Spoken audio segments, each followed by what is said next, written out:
ఢిల్లీ సింహాసనంపై నరేంద్ర మోదీ పాలనా ప్రస్థానం 12 ఏళ్లు పూర్తి చేసుకుంది. మోదీ బ్రాండ్ తెలంగాణలో కమలానికి బంగారు బాట వేస్తుందా, లేక స్థానిక రాజకీయాల సుడిగుండంలో చిక్కుకుపోతుందా? తెలంగాణకిచ్చామంటున్న 13 లక్షల కోట్ల నిధుల లెక్కలు ఓట్లుగా మారతాయా? 12 ఏళ్ల పాలనపై కమలం ఊదుతున్న విజయ శంఖం తెలంగాణ రాజకీయ చెస్ బోర్డుపై చెక్ పెడుతుందా, లేక చెక్మేట్ అవుతుందా? పుష్కరకాల పాలనా పండుగ వెనుక రాజకీయ లెక్కలేంటి?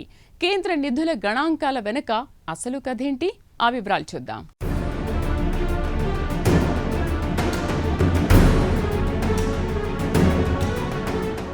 తెలంగాణ రాజకీయాల్లో ఇప్పుడు కొత్త యుద్ధం మొదలైంది. పని చేసిన వాడే చెప్పుకుంటాడు అన్నట్టు ఈసారి తెలంగాణ బీజేపీ కొత్త రాజకీయ లెక్కలతో రంగంలో దిగింది.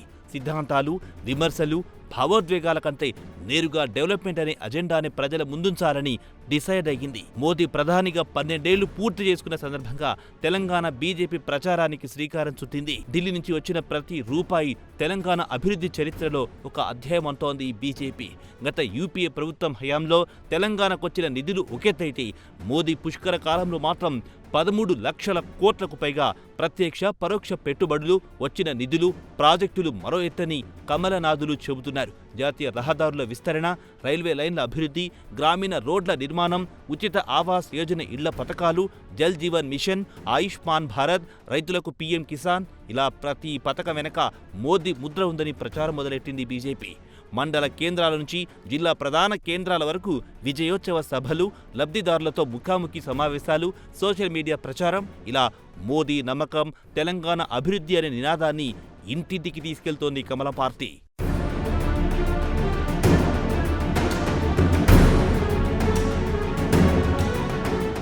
బీజేపీ అభివృద్ధి చిట్టాపద్దులకు అదే స్థాయిలో కాంగ్రెస్, బీఆర్ఎస్ కూడా పదునైన అస్త్రాలతో సిద్ధమయ్యాయి.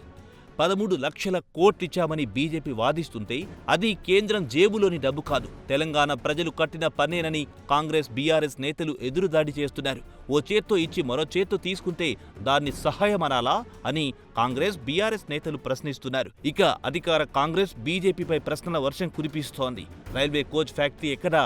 కాజీపేట హామీ ఏమయ్యింది? ఐటీఆర్ కల ఎందుకు కలగానే మిగిలిపోయింది? మెట్రో 2వ దశకు నిధులెక్కడా? మూసీ పునర్జీవన ప్రాజెక్టుకు సహాయం ఎందుకు లేదు అంటూ వరుస ప్రశ్నల వర్షం కురిపిస్తోంది. మరోవైపు బీఆర్ఎస్ కూడా దూకుడు పెంచింది. గుమ్మడి కాయంత ప్రచారం, గింజంత ఫలితమంటూ సెటైర్లు వేస్తోంది.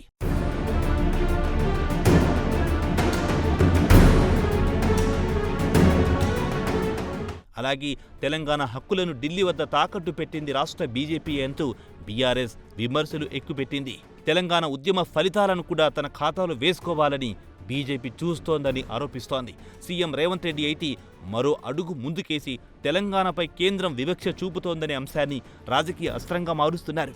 మాటలు కోటలు దాటుతున్నాయి, చేతలు గడప దాటడం లేదు అంటూ పంచ్ డైలాగ్స్ పేలుస్తున్నారు. తెలంగాణ తెచ్చింది మేము, అభివృద్ధి చేసింది మేము, ఇప్పుడు క్రెడిట్ తీసుకోవడానికి బీజేపీ వస్తోందా అంటూ గులాబీ పార్టీ బాణాలు సంధిస్తోంది. సినిమాల్లో మాదిరిగా నేను కొట్టే దెబ్బ కనిపించదు, కానీ ఫలితం కనిపిస్తుంది అన్నట్టుగా ఇప్పుడు ఇలా 3 పార్టీల మధ్య మాటల యుద్ధం కొనసాగుతోంది.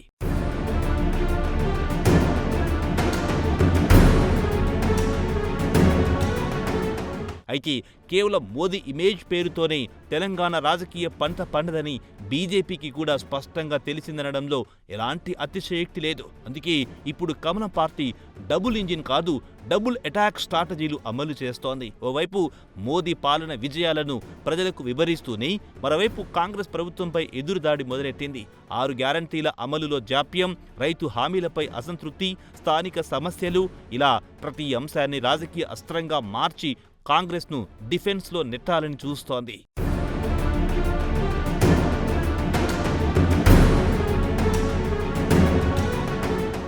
ఇనుమును ఇనుముతోనే కొయ్యాలి అన్నట్టు ఢిల్లీ పనితీరు ఓ కత్తి అయితే రాష్ట్ర ప్రభుత్వ వైఫల్యాలు మరో కత్తి అన్నట్టు 2 వైపులా పదును పెడుతోంది. కానీ తెలంగాణ రాజకీయాలు ఢిల్లీ స్క్రిప్టు ప్రకారం నడిచే వేదిక కాదు. ఇక్కడ తెలంగాణ ఓటర్ ఎప్పుడూ ఒకే రకం లెక్కలు వెయ్యడు. లోక్సభ ఎన్నికల్లో ఒక తీర్పు, అసెంబ్లీ ఎన్నికల్లో మరో తీర్పు ఇస్తున్నారు. అదే తెలంగాణ ప్రత్యేకత. అందుకే మోదీ ఇమేజ్ ఎంత బలంగా ఉన్నప్పటికీ ఇక్కడ కుల సమీకరణాలు, స్థానిక నాయకత్వ ప్రభావం, ఉద్యమ నేపథ్యం, ప్రాంతీయ భావోద్వేగాలు, ప్రాంత అస్తిత్వం, ఆత్మగౌరవం అన్నీ మిళితమై ఉంటాయి. స్థానిక సమీకరణాలే ఫైనల్ ఫలితాన్ని డిసైడ్ చేస్తాయని రాజకీయ విశ్లేషకులు అంటున్నారు.